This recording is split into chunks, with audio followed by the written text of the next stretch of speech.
magic happens. One of my favorite stories. Property. Heading towards our land. What's going on, guys? I'm Gavin Saunders. I'm here on my family property. It's 27 acres on the bottom food plot. On the bottom of the property, it's right by the creek. This is an already established Whitetail Institute's clover plot. They didn't have any of that, and I wanted to get it done today, so I went and got some of this. It's the Evolved Harvest. Two different blends. I got the Hunter Series and then a Throw and Grow. I'm gonna put most of it in this field, and then there's a little bit of a kind of a kill plot right by the creek. I'm gonna mix that too. So both of these get established very easy. They got some different seed blends in them, like this one right here. It has forage terraploid ryegrass, forage clover, and a forage rape brassica. This one right here has wheat, forage oats, turnips, and annual clover. Planting time's April. April's in a couple days, and it's good weather for it, so I'm gonna plant these and see what happens.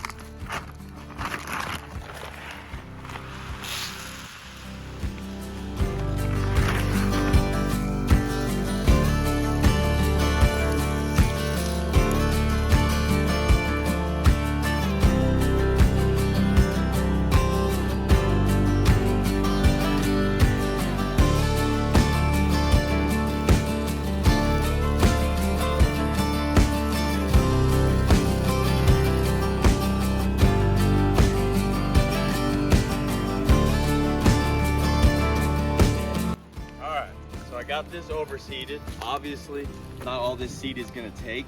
If I can get 10 to 25% that'll take and make this food plot better, put more diversity in it, that's all I need.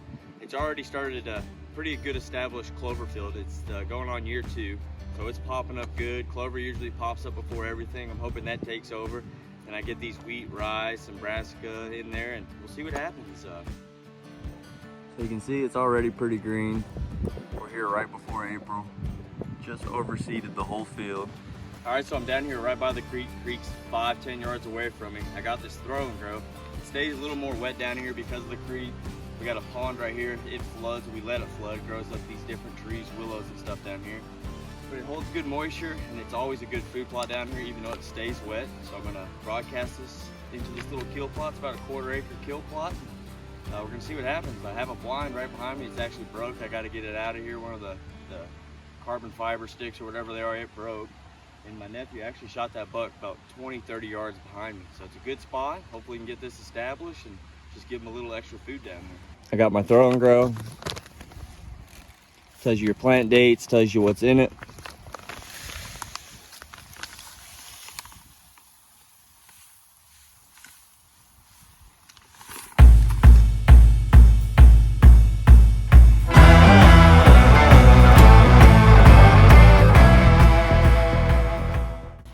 So you can see all this greenness you see going in behind me. It's all clover that I planted last year, so it's starting to establish good. I should have put boots on. I got wet feet because it's real floody down here after it rains hard. The creek's up and the pond gets up. But I'm just gonna finish frost heating into this and we'll see what happens. There's a lot of exposed soil, so it should pop up well.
Seed beds, you want to overseed because all your seed's not going to take.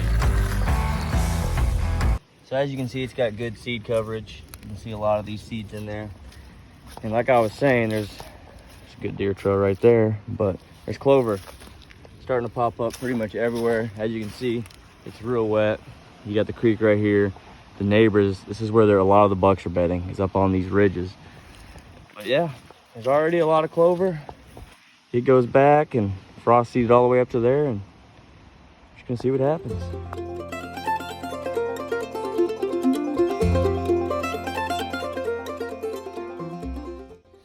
Man, you can see clover's doing extremely well. I mean, it's tall. It's got great roots on it. So I'm down here on the bottom of the property in my clover field. Some Whitetail Institute clover, and got some throw and grow in here too. I mean, it's doing well. You can see it's tall. It's got good roots on it. It's getting a little weedy, but these weeds aren't bad, to my knowledge. Got that camera sitting right back there on that tree, and these deer are eating whatever this weed is, or maybe it's not a weed, maybe it's part of the throw and grow I mixed in here, but it's doing well. There's deer and turkey in this field every single day. Only got one camera watching the actual field. There's one behind me, but it's looking real good. For a frost-seeded clover plot, don't get much better. So one thing I like doing, I like getting cameras out early. This camera's been out early before this clover field got good and established. It's up good, the clover's tall, and there's some other stuff in here that they've been eating daily. They're here every evening and usually in the morning too, but this camera's about to die. And I've noticed just where this camera's facing, these deer are crossing in front of it, and it's basically just on the edge of the trigger range. So I got another spot, and I just looked at a good tree for it. So I'm gonna put new batteries in this and move it, and I should get a lot more pictures. You'd be surprised, just moving the camera from here to another 50 yards, and you might get a new buck or a lot more deer just moving at that 50 yards. So that's the plan, gonna move it there, and we will see. So I moved the camera, put some new batteries in it, checked the SD card, just sent a picture to my phone, so she's good to go. I only moved it about 20 yards. It's right here on this pinch point on this clover plot. Got a major trail coming right here. It goes to my mineral site, and they're also crossing right behind the camera. The majority of the time, there's a couple other spots that come into this field, but most of the time it's right behind the camera. They're coming here. Any deer that crosses right here in this clover field, you're gonna see them on this camera. We got one good buck that he was kind of far off. That's one reason I'm moving it, because I could see the deer focusing right here in this area. So it's in a good spot. It's also growing season for whitetails and weeds, so you got to think about that right now. I put this camera a little higher in a spot where it's not growing as tall. Over there we're starting to get growing up quite a bit, so I moved it up. Gonna break a couple of these weeds, and you just got to think about that, because you put a camera out here in May, by the time August or September rolls around, your weeds are going to be tall. You're going to start getting pictures of weeds in your camera, and it's just going to affect your productivity, I guess you could say. So right now is prime time to get some mineral on the ground. Does are lactating right now. They're about to start dropping fawns very soon. So I got some Whitetail XTC out, and you can see I got it here. And one thing I like to do once I get it in there is kind of grab a stick or a rake and just kind of put it into the ground. So since the last time I was out here putting some Whitetail XTC out, this mineral, you can see it's grown a lot. I don't know if I have a video or pictures where you can see what it was the last time I was in here, but I just like breaking it in, getting it into the dirt a little more, so them deer can get to it and not just be on the surface. We got a little rain in the forecast, and just like breaking it up and getting it put in the dirt.